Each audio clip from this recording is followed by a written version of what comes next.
Alright, so James Gunn's DCU Clayface has been delayed and it has been pushed back to October 2026, according to this report. This report dropped about a week ago. Yeah, it dropped about a week ago. So newish. It's from Cosmic Book News, who I get quite a lot of stuff from, quite a lot of news and scoops and insights. So I think they're fairly reliable. Clayface has been delayed and pushed back to October. So, James Gunn's DCU just hit another scheduling snag as Clayface has officially been delayed.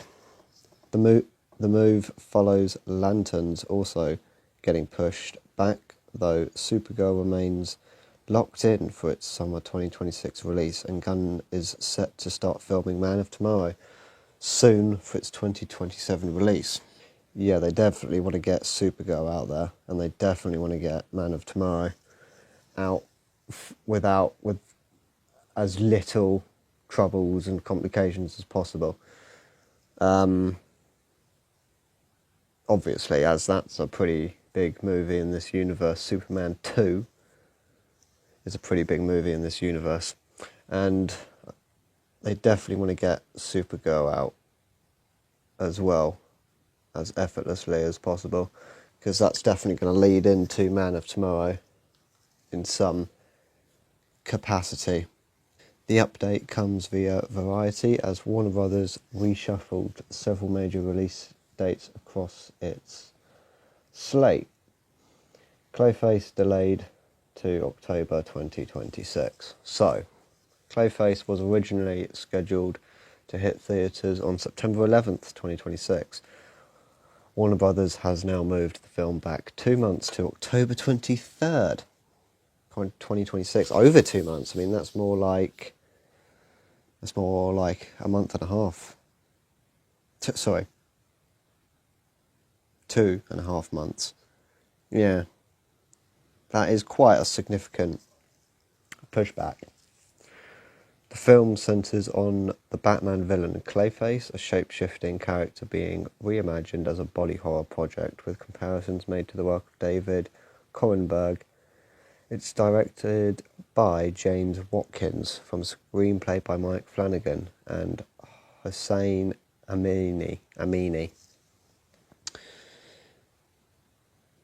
Yeah, I am quite interested about this film on a sort of premise basis.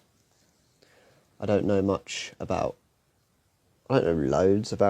Clayface as a character overall, and I know he's definitely not super popular, definitely not a mainstream type of character. This is definitely going to be a niche kind of movie here. Tom Rhys-Harris stars as Matt Hagen, an actor whose life changes after a horrific disfigurement, while Naomi Aki plays plays the scientist he turns to for help. The film is produced by James Gunn and Peter Safran, alongside Matt Reeves. Oh, okay. And Lynn Harris. Okay, so Matt Reeves is dipping his toes into the DCU. As a producer, that's interesting. That is interesting. Maybe they'll be able to, Reeves and Gunn, maybe they're actually having face-to-face conversations about what they're going to do with Batman. Because James Gunn needs to get Batman in there, in his universe, in some capacity. I mean, we're supposed to be getting Brave and the Bold in the next year, 2 years, 3 years, whatever it is, in the reasonable future, realistic future.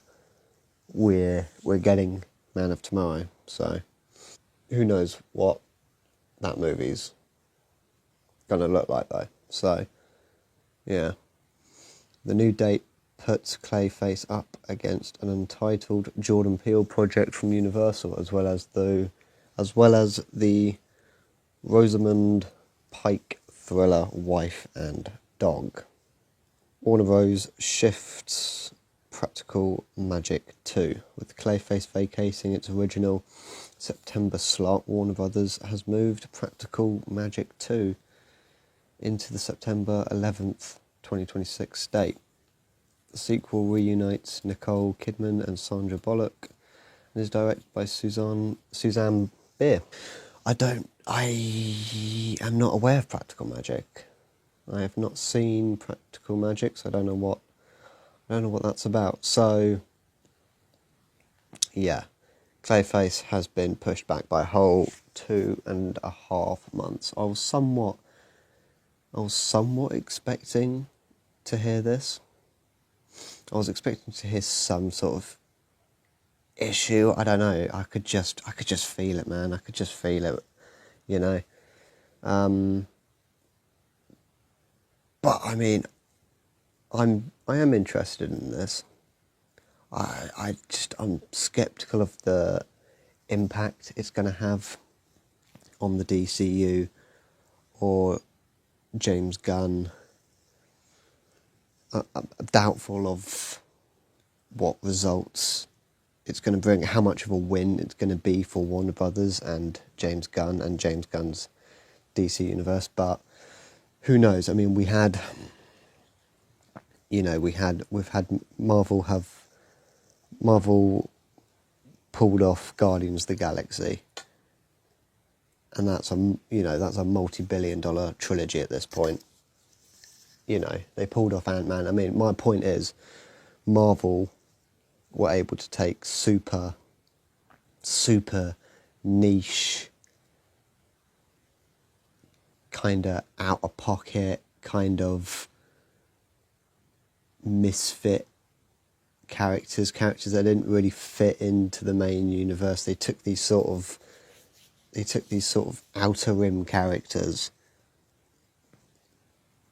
and they managed to turn them into billion-dollar franchises, you know. I mean, Guardians of the Galaxy, before the movie came out, nobody knew who the Guardians of the Galaxy were. Super niche comic book characters, you know, very low-key, you know, definitely not mainstream characters, definitely not Superman, Batman, Wonder Woman, Hulk level characters. But, you know, the Guardians of the Galaxy trilogies made like $4 billion. Same with Ant-Man. Ant-Man was a very niche, unknown, very low-key comic book character, and the Ant-Man trilogy, well, it's Ant-Man, and then the two Ant-Man and the Wasp movies, they've made billions of dollars as well. So we could end up getting sort of a Guardians of the Galaxy type thing happening here with Clayface, and it could end up being like a surprise smash hit and could make $1 billion, and then they make like a whole ass Clayface trilogy. That could be fun, and that could happen, and I'd be open to seeing that.